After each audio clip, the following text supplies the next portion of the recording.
कहा महाराज इस धनुष के टूटने पे आप इतना दुखी क्यों हो रहे हो? अरे ऐसे धनुष तो हमने बचपन में खेल खेल में ही तोड़ दिए थे। बहुधनु ही तोरी लरकाई, बहुधनु ही तोरी लरकाई, कबहु न असीर सकीन गुसाई, कबहु न असीर सकीन गुसाई। अरे हम तो रघुवंशी बालक हैं, ऐसे धनुष तो हम खेल खेल में तोड़ देते हैं और कभी किसी ने हम पे गुस्सा नहीं किया। और आप तो संत हो, ब्राह्मण हो, अरे आपको धनुष पे इतनी ममता क्यों है? आपको तो त्यागी होना चाहिए। एही धनु पर ममता के हेतु, सुनि रिसाई कहे भृगुकुल के तो। यही धनु पर ममता के हेतु, सुनि रिसाए बोले भृगु के तो।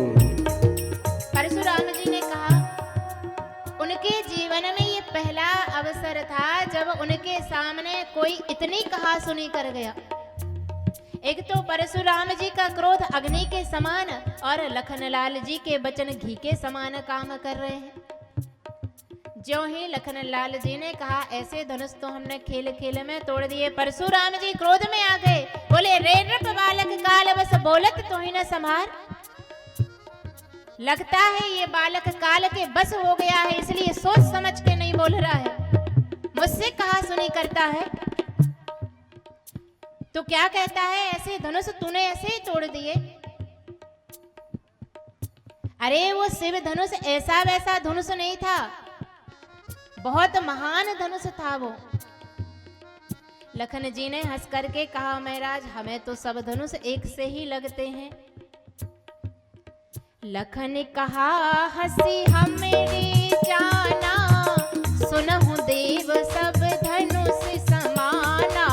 लखन कहा हंसी मोरे जाना, सब ही धनुष हम एक समान। सुनहु देव सब धनुष समाना, सुनहु देव सब धनुष समाना। लखन लाल जी ने हंस करके कहा महाराज हमें क्या पता था, हम तो सब धनुष को एक सा ही मानते हैं, हमें क्या मालूम था कि ये कोई स्पेशल वाला धनुष है। तो परशुराम जी ने कहा देख वो धनुष बहुत महान था। लखन लाल जी ने हंस के कहा महाराज वही तो हम आपसे कहना चाह रहे हैं कि जब शिव धनुष इतना महान था तो उसको तोड़ने वाला कितना महान होगा, जरा सोचो तो। देखो लखन लाल जी के वचन घी का काम कर रहे हैं। परशुराम जी ने कहा कि तू मुझसे बकवास करता है।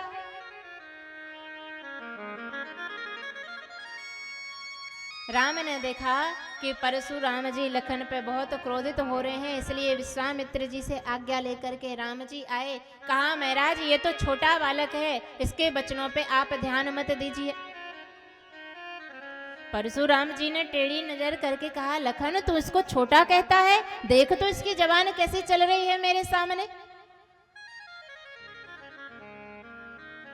लखन जी ने कहा कि देखो महाराज इस धनुष को तो रघुवंशी राम क्षत्रिय स्वभाव बस देखने गए थे और क्षत्रिय स्वभाव बस उन्होंने बस छूकर देखा कि कैसा है और बस छूते ही टूट गया। अब इसमें उनकी क्या गलती। फिर तो परशुराम जी को और क्रोध आ गया। बोले देख तू अभी मेरा स्वभाव जानता नहीं है, तू केवल मेरे जनेऊ को, केवल मेरी रुद्राक्ष की माला को, केवल मेरे त्रिपुंड को ही देख रहा है क्या? केवल मुझे ब्राह्मण समझ रहा है। मेरे हाथ के इस फरसे को देख, अभी मैं तेरा बाल अभी मैं तेरे मार दूंगा। आज भले ही मुझे बाल हत्या का पाप लगे, लेकिन आज मैं सुमित्रा की गोद को खाली कर दूंगा। परशुराम जी इतने क्रोध में हैं और लखन लाल जी हंस करके कहते हैं महाराज आप कह रहे हैं कि हमने आपका स्वभाव नहीं देखा, हमें आपका स्वभाव जानने की जरूरत नहीं है। क्योंकि कोटि कुलिस सम बचन तुम्हारा, आपके बोलने से ही हम आपका स्वभाव समझ गए हैं। आपका एक एक वचन ही कठोरों वज्र के समान है, इसलिए अब हम आपका स्वभाव क्या देखें। और महाराज आप जो ये कह रहे हो ना कि आप काट दोगे मार दोगे, तो क्या आपने हमें कोई कद्दू समझ के रखा है? कद्दू कैसा होता है? यहाँ कुम्हड़ बतिया कोई नाही, यहाँ कुम्हड़ बतिया को नाही, चेतर जन देखी मुरझाई, चेतर जनी दिखे मुरझाई। लखन लाल जी ने कहा देखो महाराज, आप जो ये बार बार कह रहे हो ना मार देंगे काट देंगे, तो हम कोई कद्दू वद्दू नहीं है।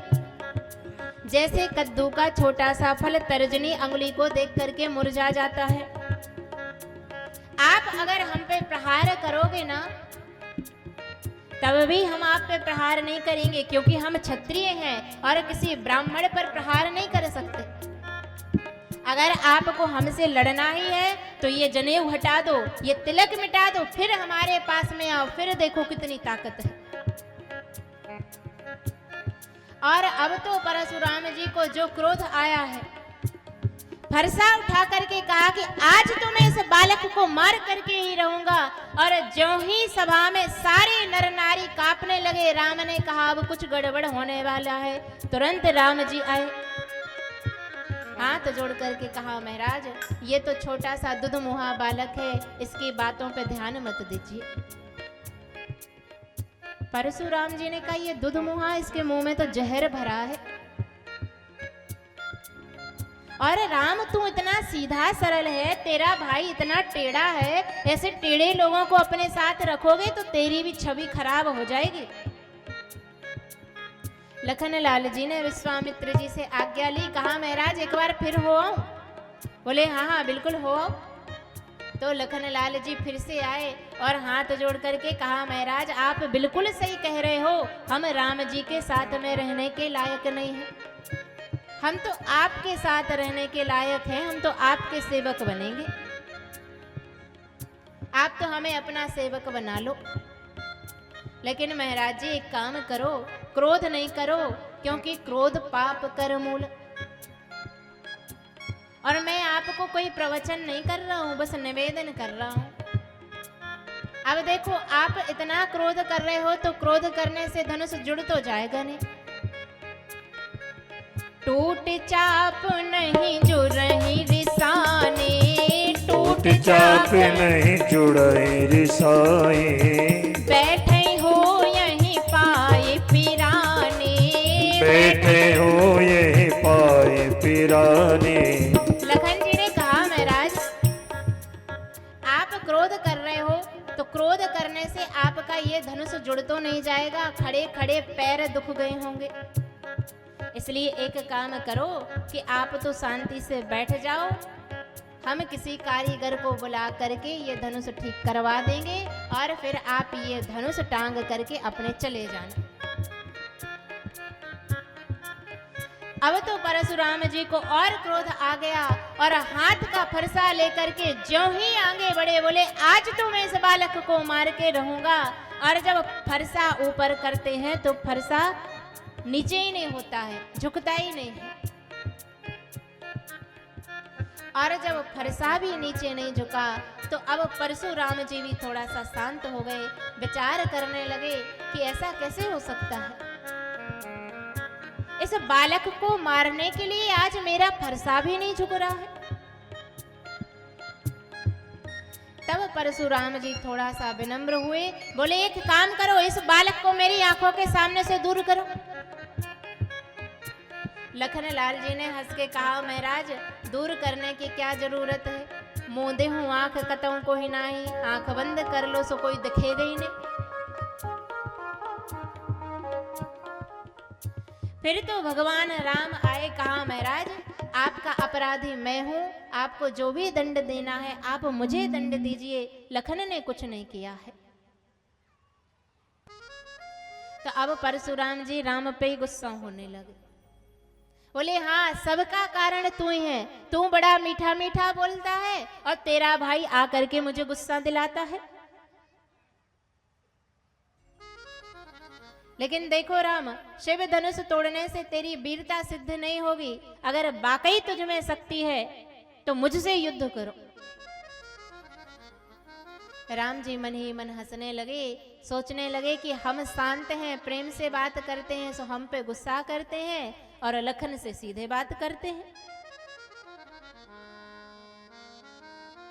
जब परशुराम जी ने कहा कि मुझसे युद्ध करो, राम जी ने कहा महाराज हम ठहरे क्षत्रिय, आप ठहरे ब्राह्मण, भला हम आपसे कैसे युद्ध कर सकते हैं। और अगर युद्ध में हमने आपको हरा भी दिया तो लोग तो यही कहेंगे कि ब्राह्मण को हरा दिया कौन सी बड़ी बात है, और नहीं हराया तो लोग ये कहेंगे कि क्षत्रिय होकर ब्राह्मण से हार गए। इसलिए राम जी ने हाथ जोड़ करके कहा महाराज हम तो आपसे बिना युद्ध के ही हारे हुए हैं। हमारा तो राम जो नाम है वह भी 2 अक्षर का है, और आपका तो नाम भी हमसे ज्यादा बड़ा है। राम मात्र लघु नाम हमारा, परसु सहित बढ़ नाम तुम्हारा। सब प्रकार हम तुम सन हारे, क्षमहु विप्र अपराध हमारे, इसलिए आप क्षमा कीजिए। तो परशुराम जी ने कहा कि ठीक है, एक काम करो। राम जी ने कहा कि महाराज अगर आप हमसे युद्ध करोगे तो हम आप पर प्रहार नहीं करेंगे। भगवान ने अपना थोड़ा सा पीतांबर हटाया, कहा कि देखो आपके पूर्वजों ने भी मुझ पर प्रहार किया, लेकिन हमने उसका उत्तर नहीं दिया। और जब पीतांबर हटाया, भृगु के पैरों के चिन्हों को बताया, तब परशुराम जी को थोड़ा सा ज्ञात हो। विचार करने लगे, अच्छा तो भगवान का अवतार हो गया क्या। लेकिन भरोसा हो, इसलिए परशुराम जी ने कहा कि राम यह विष्णु का धनुष है, इसको अगर आप उठा दोगे, इसकी प्रत्यंचा चढ़ा दोगे तो हम समझ जाएंगे कि आप वही हो जो मैं समझ रहा हूं। और जो ही परशुराम जी ने विष्णु का धनुष दिया तो देने की जरूरत नहीं पड़ी। देत चाप आप ही चले गए हूं, परशुराम मन विस्मय भय हूं। विष्णु का धनुष अपने आप भगवान राम के पास में चला गया। इसका एक अर्थ यह भी है कि भगवान के जो आयुध है ना, वे भी चैतन्य है। वे भी अपने प्रभु को पहचान गए कि ये तो हमारे ही भगवान हैं, इसलिए हमें तो इनके ही पास जाना चाहिए।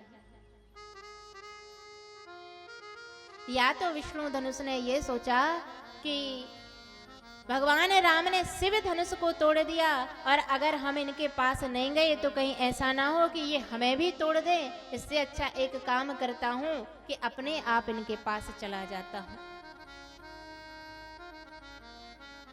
और ज्यों ही वह धनुष भगवान राम के पास में गया है, परशुराम जी को विश्वास हो गया। तब उन्हें पश्चाताप हुआ, हाथ जोड़ करके कहा, अनुचित कहूं बहुत अज्ञाता, क्षमहु क्षमा मंदिर दो भ्राता। हमने आपको बहुत कुछ अनुचित कहा, आप हमें क्षमा करें। लखन लाल जी ने सिर नीचा कर लिया, क्योंकि एक ब्राह्मण ऐसी बात करे ये क्षत्रिय को शोभा नहीं देता है।